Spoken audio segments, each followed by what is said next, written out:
নমস্কার বন্ধুরা, কৃষ্ণমণি চ্যানেলে আপনাদেরকে অনেক অনেক স্বাগত। খুব সহজ পদ্ধতিতে আপনাদেরকে একটি স্ন্যাক্স রেসিপি করে দেখাবো।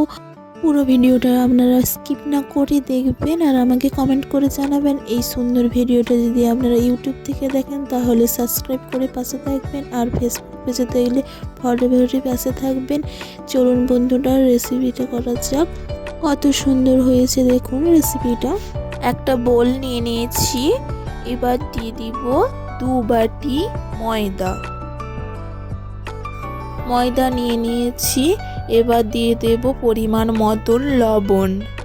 এবার অল্প অল্প জল দেব আর একটি নরম করে ডো বানিয়ে নেব। ডো বানানো কমপ্লিট। এবার একটি প্যান নিয়ে নিয়েছি, তাতে রিফাইন অয়েল দিয়ে হাফ বাটি পেঁয়াজ কুচি দিয়ে কিছুক্ষণ ভেজে নিলাম। এবার দিয়ে দিলাম 1 বাটি সরু সরু করে কোচানো আলু, দিয়ে পরিমাণ মতন লবণ দিলাম, দিয়ে কিছুক্ষণ ভেজে নিয়েছিলাম। এবার দিয়ে দিয়েছি কোচানো গাজর, দিয়ে কিছুক্ষণ ভেজে নেওয়ার পর 1 টেবিল স্পুন করে লঙ্কা গুঁড়ি, হলুদ গুঁড়ি, জিরা গুঁড়ি আর ধনা গুঁড়ি দিয়ে কিছুক্ষণ নেড়ে ভেজে নিয়েছি। এবার একটা ডিম দিয়ে দিচ্ছি, দিয়ে কিছুক্ষণ নেড়ে চেড়ে ভেজে নেব।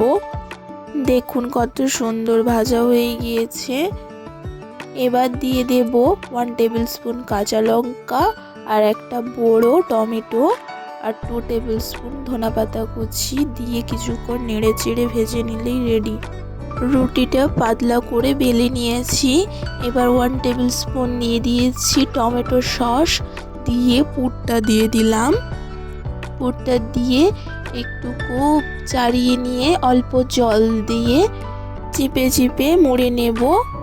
ভালো করে চারিদিকটা চিপে চিপে মুড়ে নেব। দেখুন এইভাবে মুড়ে নেবেন, না হলে খুলে যেতে পারে।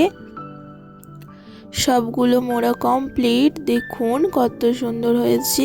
আগের থেকে একটা কড়াইতে জল গরম করে নিয়েছি, একটা ছিদ্রযুক্ত থালা নিয়েছি, তাতে তেল ব্রাশ করে একটা একটা দিয়ে ব্রেক করে নেব। 5 মিনিটের জন্য ব্রেক হয়ে গিয়েছে। দেখুন কত সুন্দর হয়েছে।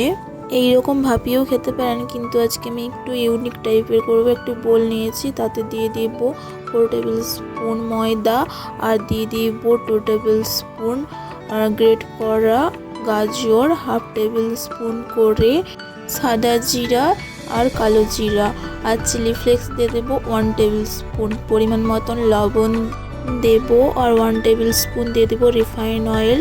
অল্প অল্প জল দিয়ে মোটা মোটা করে গুলে নেব। কেমন ঘনত্বটা হয়েছে নিশ্চয়ই বুঝতে পারছেন। এই রকম করে গুলে নেবেন। এবার রোলগুলো কেটে নেব। আপনারা ছোট ছোট করেও কাটতে পারেন, আমি ছোট ছোট করে কাটছি না, আমি বড় বড়ই কাটছি। কত সুন্দর হয়েছে ভাপানোর পর দেখতে পাচ্ছেন। এবার একটা একটা করে ব্যাটারে ডুবে তেলে ছেড়ে দেব। আর কিছুক্ষণ ভাজলে রেডি হয়ে যাবে খুব সুন্দর নতুনত্ব একটি স্ন্যাক্স। এইভাবে একবার বাড়িতে বানিয়ে খাবেন। বাই বন্ধুরা।